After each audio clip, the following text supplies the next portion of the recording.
Hi guys, welcome to Fresh and Fancy Cakes Snackery by Ritu.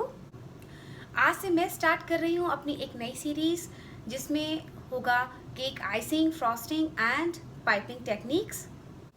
Based on many questions, many doubts, मैं ये series start कर रही हूँ topic क्रम coating के साथ में, जिसमें मैं एक्सप्लेन करूँगी कि what is crumb coating and how to do crumb coating on the cake. Because जो क्रम कोटिंग होती है, it's a very first step to start your cake decoration. Crumb coating के लिए मैंने यहाँ पर चूज़ किया है square shape chocolate eggless cake. और ये तीनों टर्म्स मैं क्यों मेंशन कर रही हूँ, इसका सवाल का जवाब आपको मिलेगा मेरे वीडियो के दौरान। So let's start the crumb coating.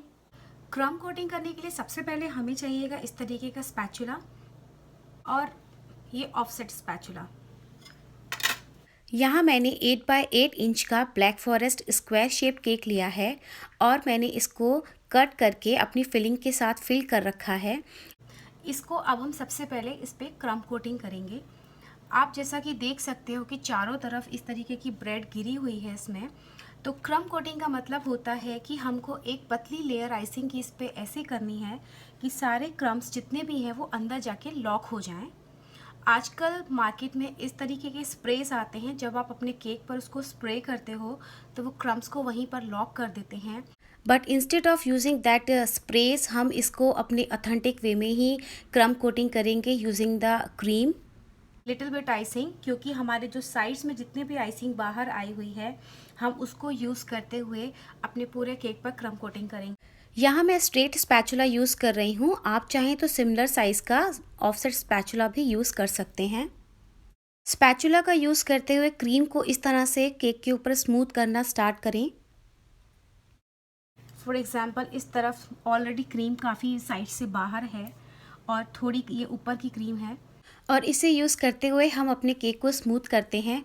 और साथ ही साथ हम ये फील करते हैं कि क्या जो हमारी लेयर स्टैक हुई है वो आपस में अलाइंड हैं, क्योंकि जो अलाइनमेंट है वो स्मूथ फिनिशिंग के लिए और फॉन्डेंट से कवरिंग के लिए बहुत ज़्यादा इम्पॉर्टेंट होता है। अगर केक प्रॉपरली अलाइन नहीं होता है तो हम इस तरीके की ब्रेड नाइफ से उसको कट करके शेप अप करते हैं। अगर हम क्रीम वाला केक तैयार कर रहे हैं तो जो हमारे केक की ब्रेड की अनइवननेस होती है वो सेकंड कोट ऑफ क्रीम के अंदर छिप जाती है और वो कवर हो जाती है। लेकिन अगर हमारा केक फॉन्डेंट से बनने वाला है तो उस केस में हमें ब्रेड नाइफ को यूज़ करना और उसको शेप अप करना बहुत ज़्यादा ज़रूरी है।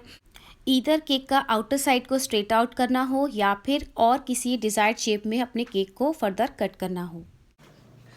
मीनवाइल अगर आपको फील होता है कि जो क्रीम है वो कंप्लीट पूरा नहीं पड़ रहा है, then you can apply it, but make sure कि उतना ही लेना है जितना बस उसको क्रम्स को लॉक करे। हमें एक्स्ट्रा क्रीम इस लेवल पे नहीं लगाना होता है। स्क्वायर केक के साथ काम करते हुए सबसे ज़्यादा चैलेंजिंग होते हैं उसके कॉर्नर्स। तो जैसा कि आप यहाँ देख सकते हो कि इसमें यहाँ पर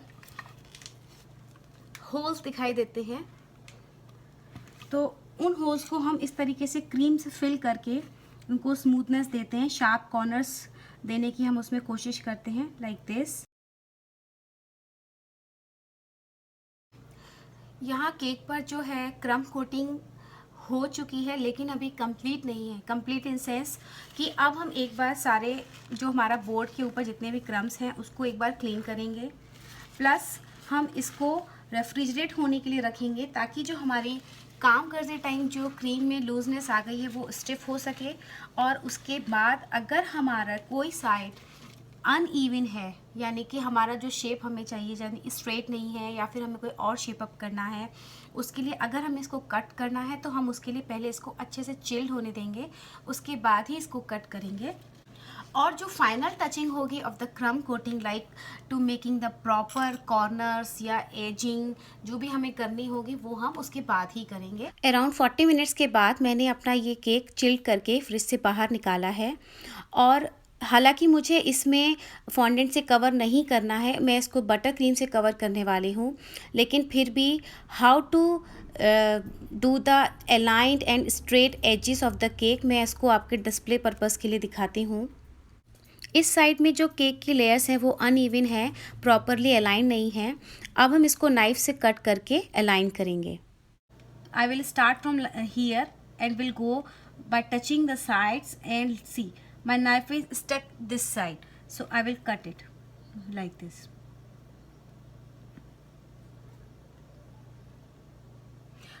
Now again I will check it just to make sure.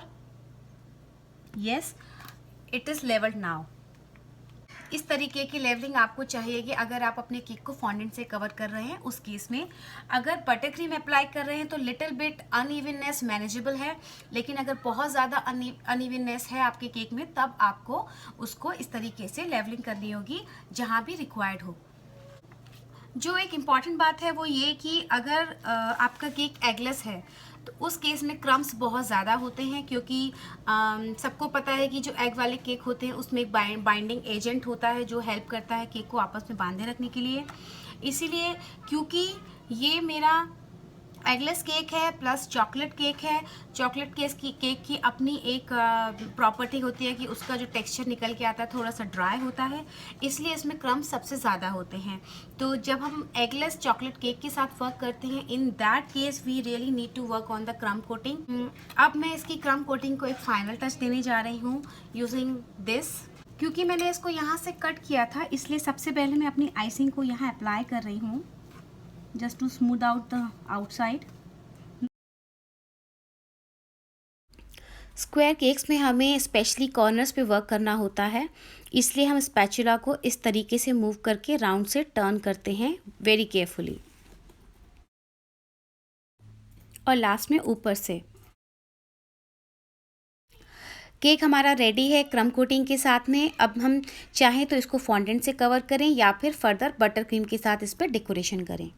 If you like this video on cake crumb coating, please do like, subscribe and comment. Also press the bell button. Bye.